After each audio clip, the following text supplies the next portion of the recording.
नमस्ते। आज जानेंगे चतुर आदमियों से दूरी बनाकर रखनी चाहिए। क्यों ऐसा जरूरी है? चतुर आदमियों से दूर रहना चाहिए, उनके क्या साइड इफेक्ट हो सकते हैं, यही जानेंगे।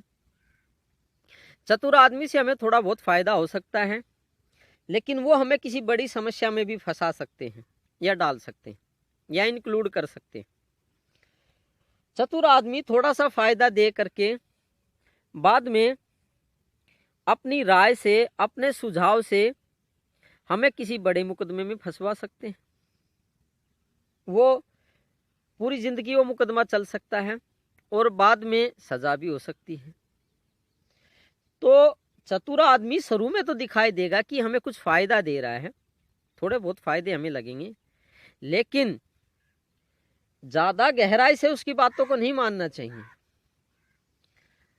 दूसरी बात, एक वकील ही होता है, एडवोकेट होते हैं। पहले थोड़ी राय देते हैं, फिर बाद में बड़े मुकदमे में फंसवा देते हैं। एक मुकदमे से 2 मुकदमा करवा देते हैं और 2 से 3। तो पूरी जिंदगी वो आपके कोर्ट के चक्कर लगवा सकता है।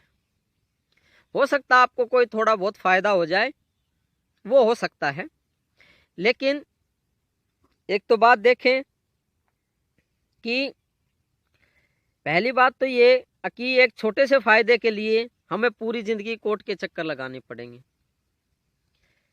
पैसों की बर्बादी होती है। और दूसरी बात ये कि ये तो थे छोटे नुकसान, जीवन के नुकसान।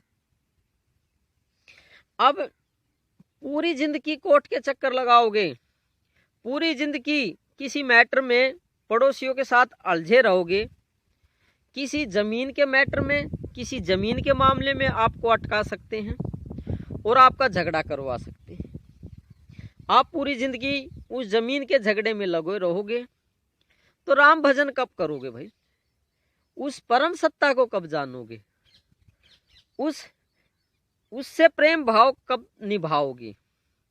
पूरी जिंदगी तो चतुर आदमियों की बात मान करके, उसके साथ रह करके पूरी जिंदगी तो कोर्ट कचहरी में निकाल दिए, पूरी जिंदगी जमीन के विवाद में निकाल दिए, पूरी जिंदगी पड़ोसियों के साथ विवाद करके निकाल दिए। तो आप ये बताइए कि राम भजन का समय तो चला जाएगा, उस परम गति पाने का समय तो चला जाएगा। अब ये बताइए, बाद में फिर पछतावा ही होगा। तो जो चतुर आदमी होते हैं, उनका पहला काम क्या होता है? आपको थोड़ा सा फायदा दिखाएंगे, आपको बहुत से तर्क देंगे कि मेरी बात ठीक है, आपको बहुत से सुझाव दे करके आपसे कुछ ना कुछ करवाने की कोशिश करेंगे, और उस करने में ही आप अटक जाओगे। दोबारा फिर उसकी राय मानोगे, दोबारा और ज्यादा अटक जाओगे, अलझ जाओगे। तो भैया अब ये बात समझो, इस बात को, कि इस दुनिया में आप उस चतुर आदमी की बात मानने आए हैं, या आपको राम भजन प्राप्त करना है, या उस परम गति को प्राप्त करना है, उस परम सत्ता को प्राप्त करना है। निर्णय आप ले सकते हैं।